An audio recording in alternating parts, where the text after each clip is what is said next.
reverência à palavra do Senhor Jesus, que será lida nesse momento no Salmo 40. Eu vou ler apenas um pequeno trecho, mas nós vamos estudar, se o Senhor nos permitir, o capítulo todo. São 17 versículos. Faremos uma palavra, trazemos uma palavra expositiva acerca do Salmo 40, muito conhecido dos irmãos. Então eu leio, os irmãos acompanham. Leiamos então o Salmo 40. Na minha versão NVI, na verdade eu vou usar uma versão mais tradicional, a corrigida fiel. Pronto. Esperei com paciência no Senhor, e Ele se inclinou para mim, e ouviu o meu clamor. Tirou-me de um lago horrível, de um charco de lodo, pôs os meus pés sobre uma rocha, firmou os meus passos, e pôs um novo cântico na minha boca, um hino de louvor ao nosso Deus. Muitos o verão e temerão e confiarão no Senhor. Bem-aventurado o homem que põe no Senhor a sua confiança, e que não respeita os soberbos e nem os que se desviam para a mentira. Muitas são, Senhor, meu Deus, as maravilhas que tens operado para conosco, e os teus pensamentos não se podem contar diante de ti. Se eu os quiser anunciar e deles falar, são mais do que se podem contar. Até aqui. Esta é a palavra do Senhor para nós nessa noite. Graças a Deus, vamos orar. Senhor Deus, nessa noite nos colocamos e nos apresentamos diante de Ti para pedir a iluminação do Teu Santo Espírito nesse momento, porque nada temos a dizer e nada temos a fazer ou a resolver ou a raciocinar se não for a ação miraculosa, poderosa do Teu Santo Espírito.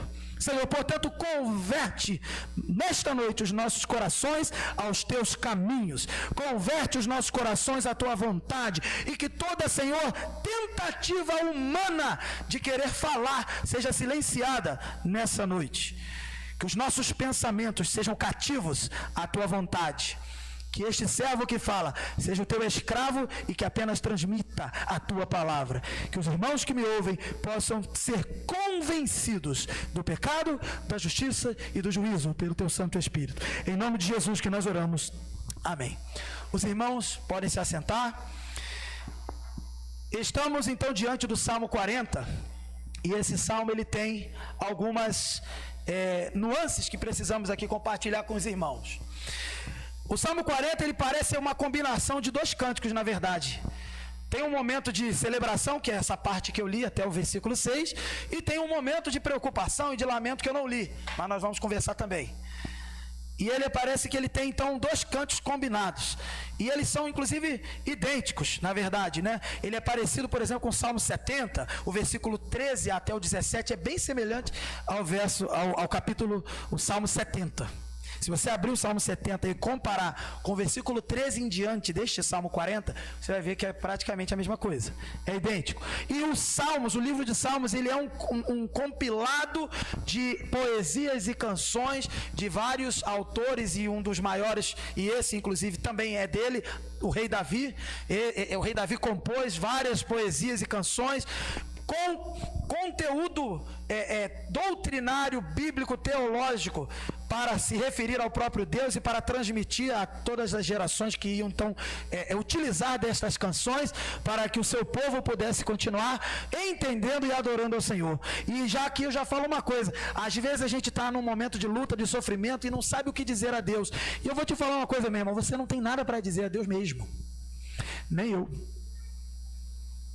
A gente não tem nada para falar, porque o que devemos falar tem que ser a vontade dele, e a vontade dele só é encontrada na palavra dele. E os salmos são uma boa sugestão para você aprender, nós aprendermos a falar com o Senhor. Não sei orar, aprende o Pai Nosso que Jesus ensinou, né? Aprende algumas orações que Jesus também mostrou, mas leia os salmos, ore os salmos, cante os salmos. E assim você estará aprendendo do Senhor, sendo abastecido e também falando aquilo que importa para o Senhor. Evite inventar, evite criar, poesias próprias. Não que não possa, não estou dizendo que é errado fazer isso não, gente. Tenha cuidado, porque a nossa mente tem noções de Deus equivocadas, e quando menos percebemos, estamos nos referindo a um Deus inventado, a um ídolo, e não estamos adorando ao Deus da palavra. Por isso, retorne aos salmos e cante as canções e corrija as suas canções e corrija as suas orações, para que elas sejam de acordo com o que o livro de Salmos, 150 salmos, nos ensina a dizer. E essa parte aqui desse salmo é o salmo da esperança, mas também tem uma parte de batalha aqui. A gente pode dividir, para estudar hoje esse salmo, em 3 partes. A primeira parte foi a que eu li, salmo de 1 a 5, né, do 40 de 1 a 5. Depois a gente pode ir para uma segunda parte, do verso 6 ao verso 12, e também do verso 16 ao 17, e concluímos assim. A primeira parte que lemos, podemos dar um nome para esse trecho. É um cântico, é uma adoração, é um cântico de louvor ao Senhor pelo livramento obtido. Veja comigo aqui, e me acompanhe, que eu tenho que ser rápido, que a gente já cantou muito.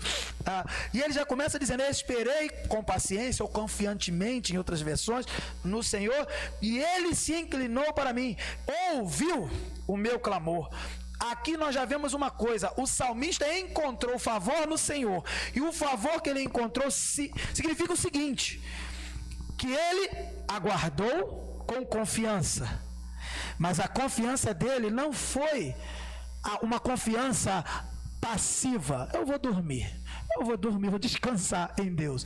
Não, foi uma confiança ativa, em que ele clama ao Senhor, confia, descansa e clama. E aí ele diz que o Senhor ouviu esse clamor. Muitas vezes a gente quer esperar, não, eu tenho que aprender a esperar. Então eu vou esperar, ficar aqui, pastor, vou ficar aqui esperando, Deus vai fazer. Aí Deus manda a solução, manda um monte de coisa, não, mas Deus vai fazer.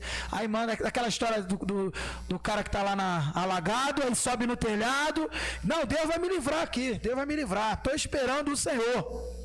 Porque na palavra de Deus diz que a gente que espera no Senhor encontra, né? Os que confiam no Senhor são como os montes de Sião, que não se abalam. E aí vai por muitos textos da palavra de Deus. Então eu vou esperar, ele fica lá esperando no telhado, e a água subindo, e chovendo, e a água subindo. Daqui a pouco chega o jet ski, não precisa não, Deus vai me livrar. Daqui a pouco chega uma lancha, não precisa não, Deus vai me livrar.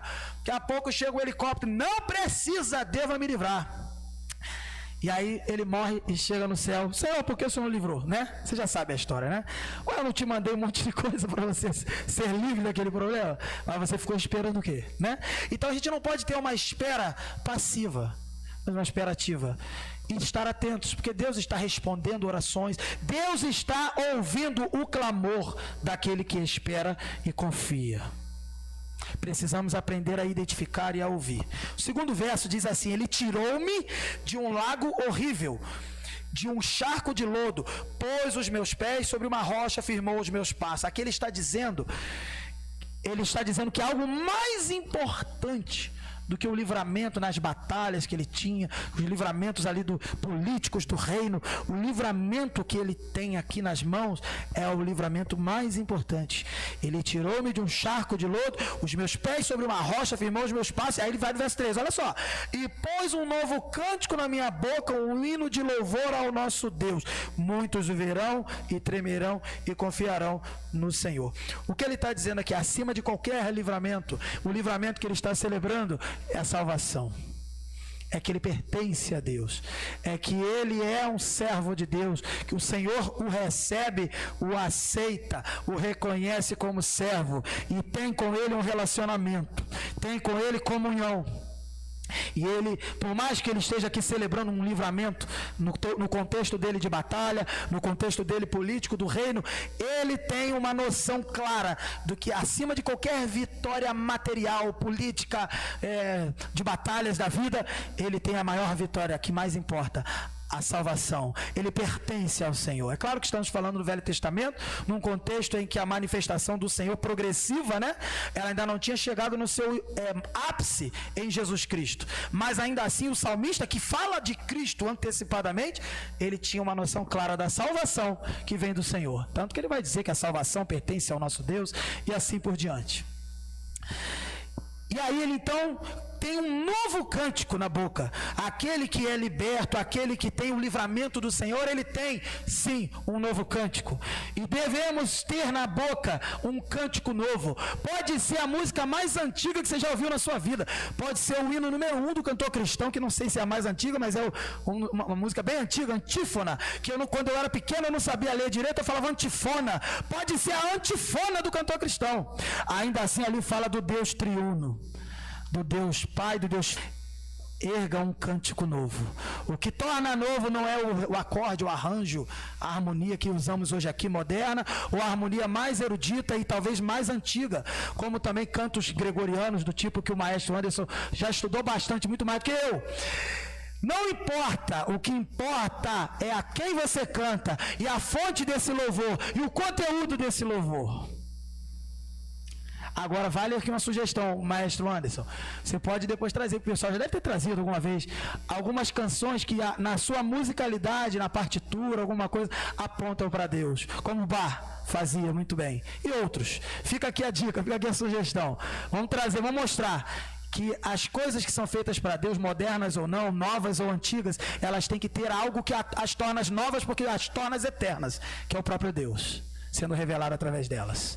Portanto, que na nossa boca haja um cântico de louvor e adoração, e que esse hino de louvor, que esse cântico jovem, seja para que todos, como o texto diz no verso 3, todos vejam o que o Senhor fez, e todos tremam diante do seu poder, diante da sua autoridade. Não de você, não de mim. Somos servos inúteis, como Jesus nos ensinou.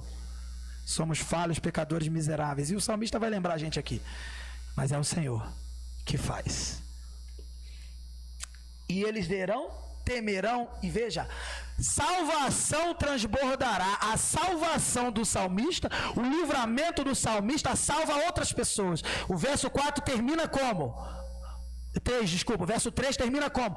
E confiarão no Senhor.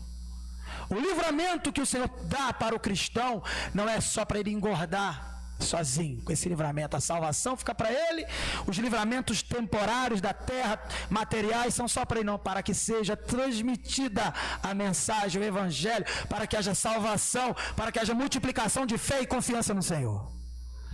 Então, jovem, está aprendendo a esperar no Senhor? Não dorme não, espera clamando, que Ele ouve. E um livramento chega, um novo cântico chega para você, e transborda em salvação para quem está perto de você. Isso é esperar no Senhor. E aí, no verso 4, ele então o salmista chega a uma conclusão muito linda, muito bela dentro dessa poesia, para nós aqui também. Bem-aventurado, feliz o homem que põe no Senhor a sua confiança e que não respeita, ou seja, que não se coloca intimidado pelos soberbos e nem desses que se desviam para a mentira. Hoje eu tive uma reunião pela tarde, conversamos sobre pessoas que se desviam pela mentira. Não fiquemos amedrontados pelos homens que defendem a mentira. E essa palavra é para mim em primeiro lugar. Não fiquemos. Aqui o salmista deixa claro: o homem que confia no Senhor, ele é feliz, verdadeiramente feliz. E ele não precisa ser amedrontado, se sentir amedrontado, afetado pelos soberbos, mentirosos, que se confiam e se desviam para a mentira. Não importa onde essa mentira aconteça, seja no seu trabalho, seja onde seja essa afronta, seja na sua casa, seja com seu parente, seja às vezes dentro da igreja, o irmão perdeu a noção do que está fazendo e afronta o outro irmão. Não tenha medo da mentira, porque quem é o pai da mentira? A gente sempre fala isso, é o diabo, e o diabo já está derrotado em Cristo, na cruz do Calvário. Aquele que confia no Senhor tem a vitória da verdade, porque Jesus Cristo é o caminho, a verdade e a vida. Avancemos. E o verso 5, desculpa, então ele vai dizendo, concluindo esse primeiro trecho: muitas são, Senhor meu Deus, as maravilhas que tens operado, muitas. E ele já vai dizer mais, ele percebe que é muito mais do que o que ele vê, muito mais do que ele pode perceber. Ele vai dizer assim: e os teus pensamentos não se podem contar diante de ti. Se eu os quiser anunciar, falar tudo que o Senhor tem feito por mim, pelo teu povo, pelos nossos irmãos, ele diz aqui, se eu pudesse contar e anunciar isso, e deles falar, são mais do que se podem contar. Não terminaria esse culto hoje, não terminaria, seria uma vigília eterna até a volta de Cristo. Nós, como cristãos, e olhando para Davi aqui, nós temos que lembrar que o livramento do Senhor, ele é muito mais daquilo que você vê, é muito mais daquilo que você percebe e fica agradecido. E você ainda vai entender depois muita coisa do que ele fez agora, está fazendo nesse momento.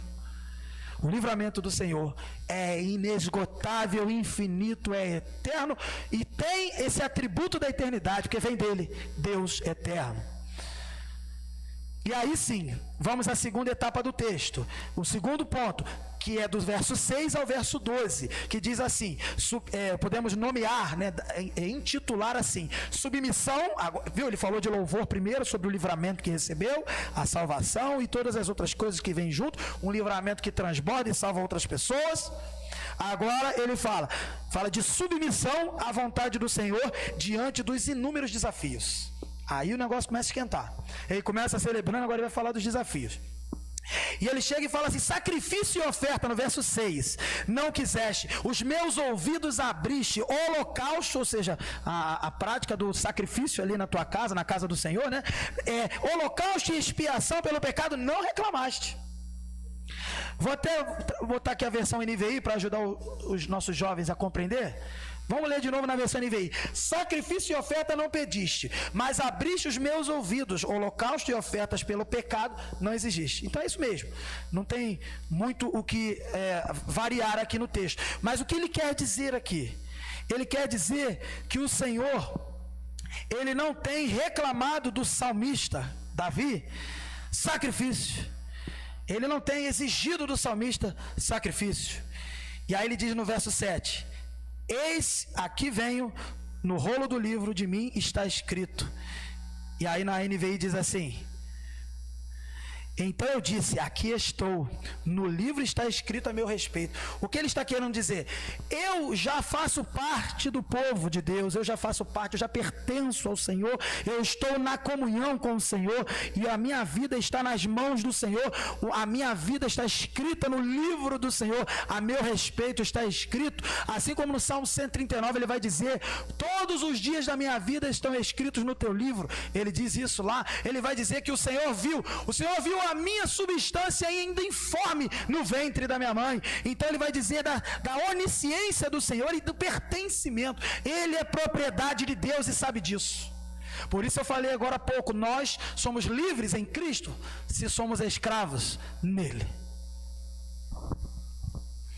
E o salmista tem essa noção, eu pertenço ao Senhor, haja o que houver, seja o que for que tiver que acontecer, ele me dá o livramento, esse livramento transborda e testemunha para todos, e gera salvação para todos que estão vendo, temor e confiança a todos, mas se preciso for sofrer, sofrerei. Ele tem consciência, porque ele pertence ao Senhor. E aí o verso 8, ele diz assim, tenho grande alegria em fazer a tua vontade, ó meu Deus, a tua lei está no fundo do meu coração. Outro texto, Salmo 119 vai dizer, escondi a tua palavra no meu coração para não pecar contra ti. A palavra do Senhor revelada no seu máximo é Jesus, aquele que é a palavra, o verbo que era Deus, o verbo que estava com Deus, ele se manifestou ao mundo. Portanto, aquele que tem a palavra Cristo no seu coração se abastece da palavra texto, a escritura, e é preenchido, e ele transborda, e ele tem alegria em fazer a vontade, e ele consegue imitar a Jesus, porque Jesus no Getsemane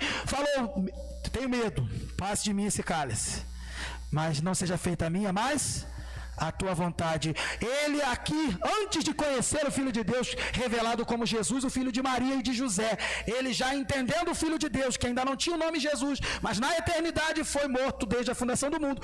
Esse salmista que conhecia o Filho de Deus, que sabia o que viria a acontecer, ele sabia então que ele poderia imitar essa vontade, imitar essa alegria em fazer a vontade de Deus. E Jesus Cristo, que é o herdeiro do trono de Davi, o trono que não terá fim, não politicamente, mas espiritualmente e corporeamente no último dia. Jesus Cristo também teve alegria em fazer a vontade do Senhor. E o próprio Deus teve alegria em fazer a sua própria vontade, quando diz no texto de Isaías que ao Senhor agradou moê-lo e fazê-lo enfermar. Queridos, se agradar da vontade do Senhor, se alegrar da vontade do Senhor, é estar preparado para imitar o Senhor em todos os aspectos. Desde o seu esvaziamento, em que ele se torna homem, um bebezinho dependente de seres humanos ali, e em perseguição, assassinatos de bebês acontecendo, tendo que fugir para o Egito, e ganhou especiarias ali para tentar usar aquilo ali para alguma coisa, para ir para o Egito, depois volta, e depois com 12 anos quer estar em Jerusalém, na casa do pai, e os pais adotivos e a mãe biológica, querendo levar ele para Nazaré, e ele, não, a casa do meu pai é aqui em Jerusalém, tem que ficar aqui um pouquinho ainda, e depois ele volta.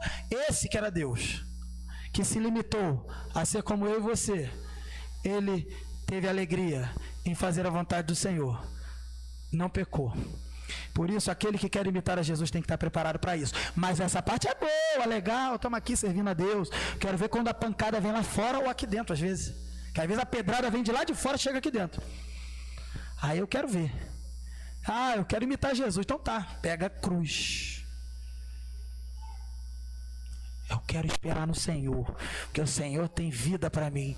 A vida do Senhor é cruz, morte e sofrimento. Você quer mesmo? Igual essa cantata que a gente fez, né? Como é que é? Vale a pena tudo isso, Paulo? Diz ali o texto da cantata. Vale a pena sofrer tudo isso? Será que vale a pena? Vale porque é eterno. Vale porque o crente não vive pelo que vê à sua volta, ele vive pelo que crê. Se a tua casa está desmoronando, meu querido, você está de pé em Cristo e você pode confiar no Senhor que Ele restaura aquilo que está morto. E se tiver que ficar morto à vontade dele, faça como Jó. O Senhor deu, o Senhor tomou, bendito seja o nome do Senhor. E aí então, o salmista nesse trecho, ele vai dizendo, tenho alegria de fazer a tua vontade, a tua lei está no fundo do meu coração, e por isso ele está abastecido, né? Aí ele vem no verso 9 e diz, eu proclamo as novas de justiça, na grande assembleia, na reunião dos servos de Deus, como sabe, Senhor, não feche os meus lábios. Quer dizer, eu tenho cumprido a minha parte como teu servo, eu sou teu, o meu nome está escrito no teu livro, e eu tenho buscado te servir e te obedecer, porque eu tenho prazer em fazer a tua vontade. E ele aqui não está assim, vai descendo, ele aqui não está tentando enrolar Deus assim, ó Deus, eu estou fazendo tudo certinho. Não é isso. Ele está glorificando a Deus, porque ele pertence a esse povo que faz a vontade de Deus. Não é como aquele texto do Novo Testamento que fala lá daquele cara lá arrogante com relação ao mendigo que era pobre, que era humilde, aí e o arrogante faz aquela oração arrogante, obrigado, ele agradece, obrigado porque eu sou bom, obrigado porque eu sou isso, porque... E aí o outro não, o outro, Senhor, tem piedade de mim, tem misericórdia de mim. Aqui o salmista não está sendo arrogante, aqui o salmista está reconhecendo que o Senhor produz isso na vida dele, e por isso ele é grato. O livramento que ele celebrou também passa por ele pertencer ao povo do Senhor, e por isso ele é grato. Tudo isso é livramento, querido. Você não tem nada para agradecer, entre aspas, você não lembra de nada. Lembre-se, você é membro da primeira igreja batista do Tingui, e você é servo de Deus. Ah, mas eu queria que a minha igreja fizesse para cá, fizesse para lá. Meu querido, Cristo já fez para cá e para cá. Morreu e ressuscitou, isso que importa. Faça a mesma coisa. Aí, queridos, veja só, no verso 9, então ele diz que proclama isso, serve ao Senhor. Aí no verso 10 ele diz, eu não oculto no coração a tua justiça, falo da tua fidelidade, da tua salvação. O salmista não perde o foco da salvação, ele não perde o foco do principal. Às vezes a gente faz culto de gratidão e não está errado, gente, não está. Gratidão pelo milagre, estava no hospital, ficou anos no hospital, tá certo, faça o culto de gratidão.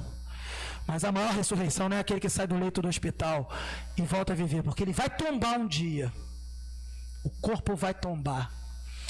A maior festa que tem que haver, por isso o novo cântico, por isso tem que estar sempre, até quando não tem culto, até quando não tem festa preparada, até quando não tem nada arrumado, a maior festa tem que ser a salvação. Porque com a salvação, esse livramento do hospital que eu dei o exemplo, a ressurreição de mortos que vieram antes, tudo que é passageiro se torna eterno. Agora, sem a verdadeira salvação de Jesus, sim, o verdadeiro livramento do Senhor, a espera que você tem pode até resolver o problema material, o problema temporário da sua vida, mas no final vai ser a morte eterna. Precisamos ter uma noção da dimensão eterna que o salmista não perde de vista. E aí ele terminando aqui, ele vai dizendo: não me negues a tua misericórdia, Senhor, que o teu amor e a tua verdade sempre me protejam. Ele tem clareza acerca do livramento de Deus, vem da misericórdia. E aí a gente lembra de textos como: as misericórdias do Senhor se renovam a cada manhã. E quando você pensa que Jesus Cristo, que é o sol da justiça, amanhece na vida do cristão, a misericórdia do Senhor que se renova a cada manhã é a salvação. Ele tem esse reconhecimento, por isso ele diz: Senhor, não me negues esta misericórdia, sem ela eu morro, sem ela eu estou perdido, sem ela é inferno. Senhor, que o teu amor e a tua verdade sempre me protejam. Somos guardados pelo amor de Deus, somos guardados pela verdade de Deus. Tem gente que fala assim: ah, Deus é amor, vamos pregar do amor e tal, mas não quer ouvir a verdade de Deus. E tem gente que às vezes é duro, né? A verdade de Deus, tem que ouvir a verdade. Cadê o amor? O salmista tem clareza quanto ao equilíbrio entre verdade e amor. E ele orou isso, ele clamou isso: que a tua verdade e o teu amor estejam comigo, que a tua verdade e o teu amor me protejam sempre. E aí ele vai no verso 12, aí o verso 12 já é o final dessa etapa aqui. Pois incontáveis problemas, olha isso, me cercam, as minhas culpas me alcançaram, já não consigo ver, mais numerosos são que os cabelos da minha cabeça, e o meu coração perdeu o ânimo. Aqui o salmista, ele já traz então um outro problema diante do Senhor, uma outra situação. Por isso o pessoal, os estudiosos vão dizer que pode ser uma composição de dois cânticos, mas aqui o salmista então ele tem clareza acerca de uma coisa. Quando ele fala assim: estou cercado de problemas, pode orar assim, quando você estiver cercado de problemas: Senhor, estou cercado de problema. Mas quando ele fala estou cercado de problema, imediatamente, em vez de ele apontar a culpa para o outro, em vez de ele apontar a culpa para quem está te afrontando, né, para quem está afrontando ele não faz como Adão. Adão no jardim, quando o Senhor chama ele à responsabilidade, ele então diz: Senhor, eu estava nu, percebi que estava nu e me escondi. Aí o Senhor fala assim: por acaso você não comeu da fruta que eu falei para não comer? Quer dizer, Deus já sabia a resposta, né? Aí ele: eu comi. Não, ele não falou eu comi não, ainda foi mais malandro. Ele: a mulher que tu me deste, né? A mulher que tu me deste comeu e me deu para eu comer. Pô, aí como é que eu vou dizer não, né? Entendeu? É isso que ele fez. É isso que ele fez. O salmista não. O salmista está passando sofrimentos nesse momento. Ele se declara aqui, incontáveis problemas me cercam. Agora ele reconhece: não foi a mulher que tu me deste, não foi o universo que criaste, não foi. Foi as minhas culpas, foram as minhas culpas que me alcançaram e eu já nem consigo ver. Sabe o que ele entende aqui? Não é também como a teologia dos amigos de Jó, não. Lembra dos amigos de Jó? Que falaram assim: Jó, tu está sofrendo tudo isso porque tu pecou. Não é isso que ele está falando aqui. Ele está falando assim: eu sei que o mal chegou no mundo por causa do pecado, e eu sou pecador, e eu produzo mal nesse mundo como pecador. Sou responsável pelo mal. Cristão, se tem uma pessoa que tem que saber que é responsável pelo mal, é você, cristão, nós aqui. Para que a gente saiba que quem é responsável pela bondade, pela misericórdia, pela benevolência é Cristo. Tudo de ruim que vê à sua volta, a gente acabou de ver aí um monte de coisa de Covid acontecendo. Seja lá como foi, desesperos de toda parte, verdades e mentiras rolando, não importa. Sofrimento por aí. E não apenas com Covid, com tudo que envolveu o Covid. Falta de comida, falta de dinheiro, falta de oportunidade até de tratar outras doenças e muitas outras coisas. A gente passou afastamento, sem poder estar na casa do Senhor, por N motivos. Mas o fato é: por que tanto sofrimento? Por que há uma guerra na Ucrânia e na Rússia? Por que tanta gente morre? Por que matam bebês com 7 meses na barriga? Enquanto existem pessoas como eu conheço, um casal que hoje está clamando ao Senhor pelo livramento do seu bebê que nasceu e está na UTI neonatal. Por quê? Porque você e eu somos pecadores. O salmista não tem dúvida. E existem pessoas na igreja, na nossa igreja, na minha lá, em qualquer lugar, que não querem ouvir isso. Que não querem ouvir sobre o seu pecado. Querido, ouça sobre o seu pecado. Receba a exortação do seu pecado. Você está sendo liberto. Você está sendo trazido à responsabilidade. E quando você já se torna então um cristão, você já é liberto, mas você é lembrado, não mais com culpa, mas com uma responsabilidade. Eu tenho que fazer o bem, eu tenho que fazer a diferença, eu tenho que amenizar, porque Cristo já me deu a capacidade de multiplicar a glória do Senhor que era no jardim. Hoje eu posso fazer em Cristo. Ele me devolveu essa capacidade. O que eu estou fazendo nesse mundo? Você está imitando a Cristo e transbordando o caráter gracioso, amoroso e santo também, justo dele. Portanto, quando você estiver diante do sofrimento, diga mesmo: Deus, está doendo. Ai, fala ai mesmo. Mas fala assim: as minhas culpas são inúmeras também, assim como os meus problemas. As minhas culpas já me alcançam. Eu sei que eu faço parte de um povo que pecou, mas o Senhor me libertou. E por causa do seu livramento, eu agora posso clamar e viver agora uma vida de santidade. Então ele vai dizendo: as minhas culpas me alcançaram. Então não tem essa história de falar assim: sou coitadinho, Senhor, tenho feito tudo certo. Repara que antes aqui ele falou: tenho feito tudo certo, tenho ido na tua casa, tenho proclamado, cantado, louvado, etc. Mas ele não falou assim: Senhor, estou fazendo tudo certo, então por que o Senhor está mandando sofrimento? Ele não tem essa dúvida. Às vezes a gente tem. Às vezes a gente tem: Senhor, eu estou fazendo tudo certo, por que o Senhor mandou o sofrimento? Ele mandou porque você nasceu pecador e você é um dos responsáveis por esse mundo ser mau. Esse mundo tem algo mais preto, mais negro, mais trevas nesse mundo porque você nasceu. Só que a luz brilha em você em Cristo, e agora faça ela brilhar e transbordar para dissipar as trevas, porque a Bíblia diz que a luz dissipa as trevas.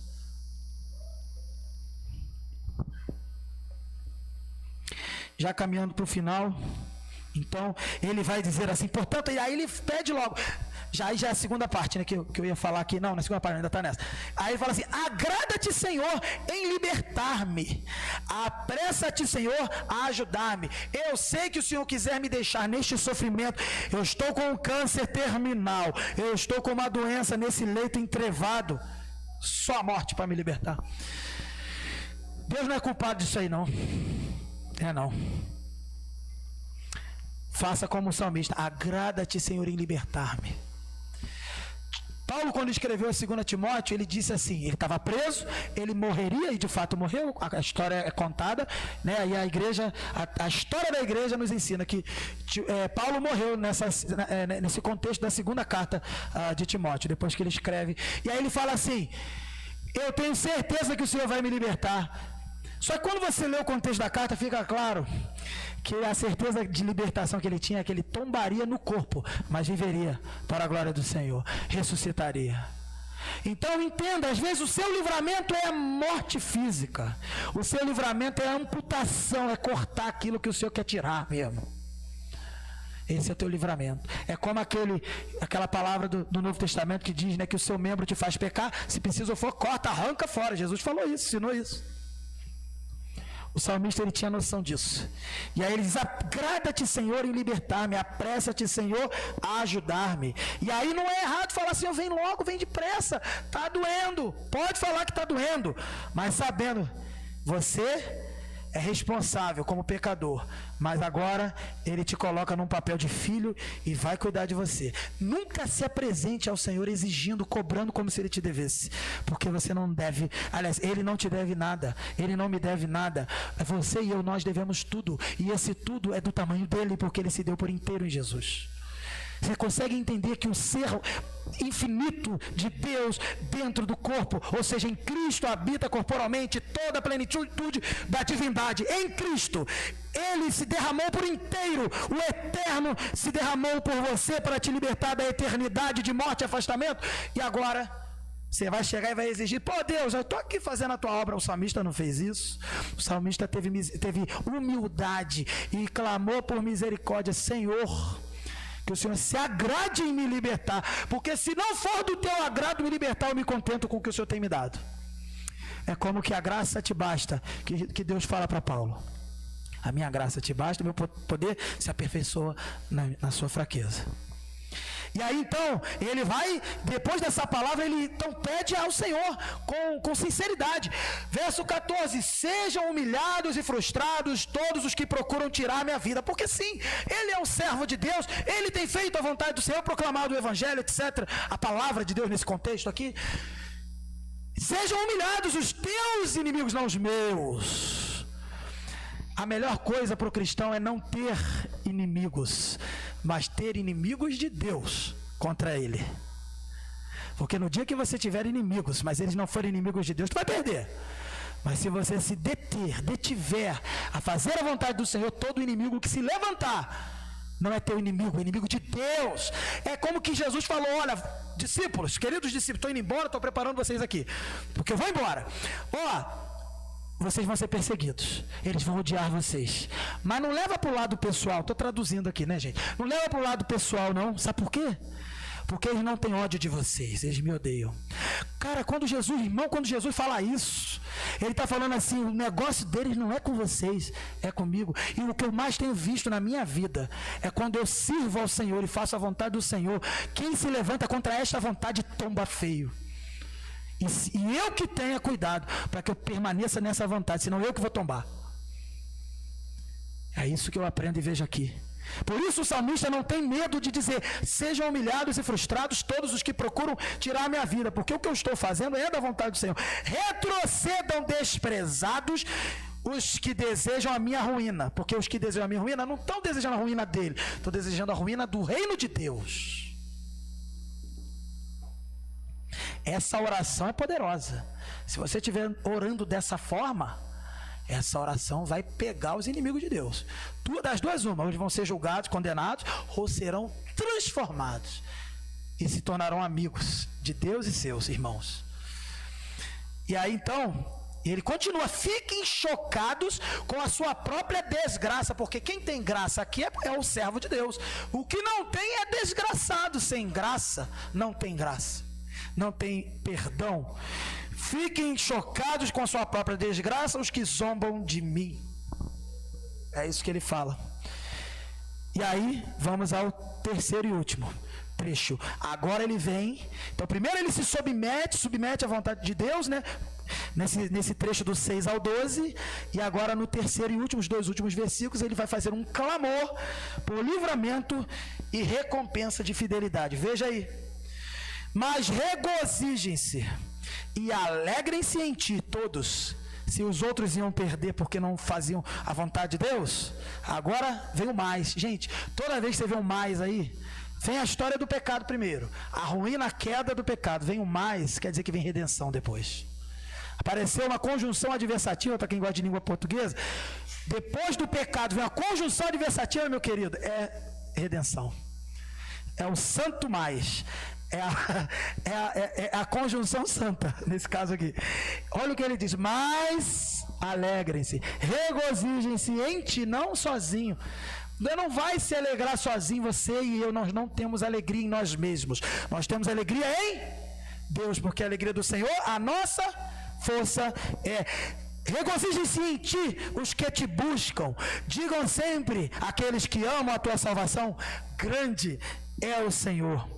Ou seja, ele, apesar de proclamar e clamar a ruína dos inimigos de Deus, que são inimigos dele, ele agora clama pela alegria que transborda para aqueles que são amigos de Deus, para aqueles que buscam o Senhor. Portanto, regozije-se, amigo de Deus, regozije-se, escravo de Cristo, regozije-se, servo do Senhor, mesmo que você esteja como Paulo na segunda carta a Timóteo, em prisão, e uma prisão que o levaria literalmente à morte física. Faça como Paulo e diga assim: serei liberto, o Senhor vai me libertar. Mesmo que eu feche os meus olhos nessa terra, eu serei liberto. Regozije-se. E terminando, aí ele diz: quanto a mim, já que eu orei pelos inimigos, já que eu orei pelo povo que busca o Senhor, no verso 16, quanto a mim, ele repete, né? Sou pobre e necessitado. Se humilha diante do Senhor, né? Mas o Senhor preocupa-se comigo. Ele não perde de vista que o Senhor tem visto a necessidade dele. E ele entende a soberania do Senhor quando não dá o que ele quer, porque dá o mais importante, o que ele precisa, não o que ele quer. Aí ele diz assim: tu és o meu socorro e o meu libertador, meu Deus, não te demores. E eu digo para você, meu irmão, eu digo para mim aqui, eu digo para o Senhor, né? Podemos dizer juntos: meu Deus, não te demores. Para a gente aprender, gente, eu tenho aqui 300 lições desse texto que eu não vou dar hoje. Quem quiser eu mando no zap, quem me mandar um zap aí eu mando. Vou pedir até para o coral já vir para a gente encerrar cantando uma canção que fala que Deus não vai demorar. Mas assim, veja, algumas coisas. Primeiro, devemos aguardar com perseverança no livramento de Deus. Você consegue aguardar com perseverança nesse livramento? Devemos adorar a Deus diante desse livramento. Você tem adorado a Deus diante desse livramento? O louvor tem que ser proclamado e alcançar as outras pessoas. Tudo isso que a gente falou aqui. A nossa confiança deve ser somente no Senhor. O cuidado de Deus conosco é incalculável. Quantos são maravilhosos os teus livramentos, quantos os seus pensamentos, não posso contar. Não foi isso que a gente viu? O nosso prazer deve estar em obedecer ao Senhor. Consegue ver isso? O seu prazer tem que estar na vontade do Senhor, cumprir a vontade do Senhor. Devemos continuar a suplicar pelas misericórdias de Deus. Devemos reconhecer que o sofrimento sempre será justo, porque nós somos os responsáveis, nós somos pecadores. Nunca diga não é justo. É justo. O que não é justo ao olhar humano é essa salvação que te chegou a mim e a você. Mas o Senhor, ele tem uma justiça excelente, uma justiça transbordante que os nossos olhos não conseguem medir. E ele vai falando muitas coisas. Ele vai dizer que devemos continuar suplicando, então devemos continuar reconhecendo esse sofrimento, devemos clamar pelo livramento de Deus e devemos clamar pela recompensa divina, a recompensa do final, em que a misericórdia dele deve acompanhar ele e que o amor dele deve acompanhar ele. Hoje nós estamos sendo lembrados aqui, queridos jovens, adolescentes, queridos irmãos da igreja, nós estamos sendo lembrados que somente em Deus nós temos paz e tranquilidade. Não importa o caos à sua volta, você tem paz e tranquilidade em Deus. Pode estar tudo em paz à sua volta, se não tiver Deus é caos. No princípio criou Deus os céus e a terra, e diz o texto que a terra era sem forma e vazia, a terra era sem ordem, a terra era caos. Mas o Senhor colocou ordem. Ele vai ordenar a sua vida. As lutas do dia a dia, queridos, são vencidas quando nós deixamos, às vezes, de confiar na nossa força e passamos então a confiar somente no Senhor. Não perca isso de vista. E por isso a gente deve esperar, como eu disse, ativamente, clamando no Senhor. Ativamente. Mesmo que o livramento chegue, às vezes, lentamente. Deus, ele é soberano, ele está no governo de todas as coisas e toda a dor que a gente pode sentir nesse mundo, ela sempre será justa, porque nós somos pecadores, mas Deus sempre vem no tempo certo, na plenitude dos tempos. A Bíblia sempre fala isso de Deus, né? Na plenitude dos tempos, no tempo perfeito. Ele sempre vem no tempo perfeito para nos livrar do mal. E por isso, queridos, podemos então fazer como o Salmo 37, versículo 5, e diz assim: entrega o teu caminho ao Senhor, confia nele e ele o fará. A gente foi encorajado, queridos, pela Escritura. Aqui a gente deve clamar a Deus, somente a Ele, pelos livramentos, e esse clamor ele deve ser norteado por princípios que muitas vezes nos passam despercebidos. Nós aprendemos aqui, nesse texto. Mas agora a gente sabe, então, aprende aqui, que o nosso clamor, devidamente ajustado, moldado pela Escritura, esse clamor chega ao Senhor e Ele ouve. O salmista que disse nos primeiros versos: eu esperei confiantemente no Senhor e Ele ouviu o meu clamor. Ele está nos ensinando como clamar, para que haja, então, da parte de Deus, concordância nesse clamor. E por isso, então, queridos, nós devemos então clamar ao Senhor, lembrando quem nós somos, pecadores responsáveis por tudo que está aqui de ruim, mas também redimidos pelo Senhor. Lembrando então que quais são as verdadeiras adversidades. Não é essa luta que você está passando, não é essa briga na tua casa. Isso é uma luta, por mais dolorosa que seja, passageira. Por mais que o passageiro seja no dia que você morreu, ou seja, ela nunca passe até que você morra, ainda assim é passageiro, porque na eternidade você é livre. E o que é eternidade comparada com 80 anos de vida? Se aqui há alguém com 80 anos, eu digo, você é jovem diante da eternidade. Sofra 80 anos, eu estou falando, não é fácil. Não é fácil. Mas o Senhor sofre com você. E se Ele quiser te dar o escape, é livramento temporário, é alívio, é oásis no deserto. Mas esse mundo todo, essa trajetória do nascimento até a morte, é deserto. A terra prometida não é aqui. Canaã é quando Jesus voltar.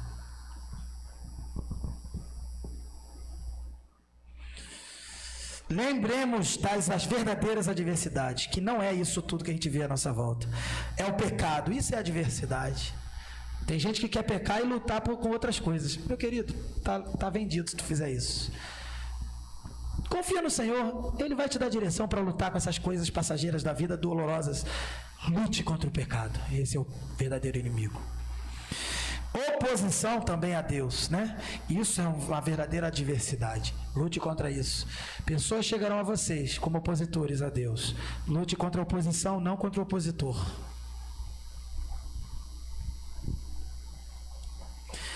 E quem Deus é? Lembre-se disso. Se você é pecador, redimido e que sabe lutar contra as verdadeiras adversidades, que é o pecado e a oposição a Deus, você também deve lembrar quem Deus é. Ele é quem? E isso é o mais importante. Ele é salvador dos seus filhos. E também, tenha certeza disso, vingador dos seus inimigos. Que para tanto, o Senhor nos abençoe. Vamos orar e terminamos cantando. E eu entrego a palavra ao final. Senhor Deus, meu Pai, a Tua palavra foi pregada nesse lugar. Aprendemos com o Senhor que Tu és um Deus de livramento. Mas Tu és um Deus que nos ensina a partilhar do Teu sofrimento. Portanto, Senhor, vem com graça sobre nossas vidas e nos capacita, Senhor, a viver e a vencer da mesma forma que Cristo nos ensinou. Quando foi necessário sofrer, Ele sofreu, e que se for necessário, estamos prontos a sofrer. Mas da mesma forma, quando for possível, da Sua vontade, do Teu agrado, dê-nos o escape, dê-nos o livramento das questões dessa vida. Planos que temos feito e não tem dado certo, Senhor, nossa casa em luta, parentes em guerra, falta de amor, às vezes na própria igreja, questões, pendências aqui. Senhor, o mundo à nossa volta em caos, desordenado pelo pecado, pois o Senhor é um Deus de ordem e nos chama à ordem, que possamos viver na Tua ordem e possamos ser agentes de ordenamento nesse mundo, proclamando a Tua salvação. Senhor, nos ensina a viver resistindo o sofrimento e confiando, esperando ativamente no Senhor.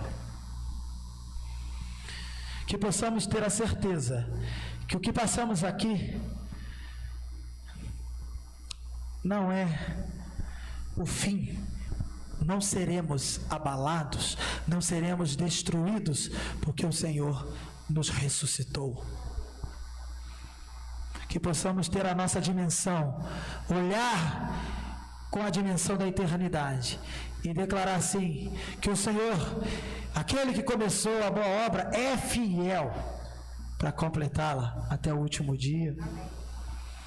Que esta obra que foi começada na cruz do Calvário e revelada a nós através do Evangelho, no convencimento do Espírito Santo, e quando a fé que foi depositada em nossos corações, e nós que respondemos ao Teu chamado, à Tua atração, à Tua palavra, ó Deus, que esta obra seja concluída, conforme a Tua palavra diz, que assim será.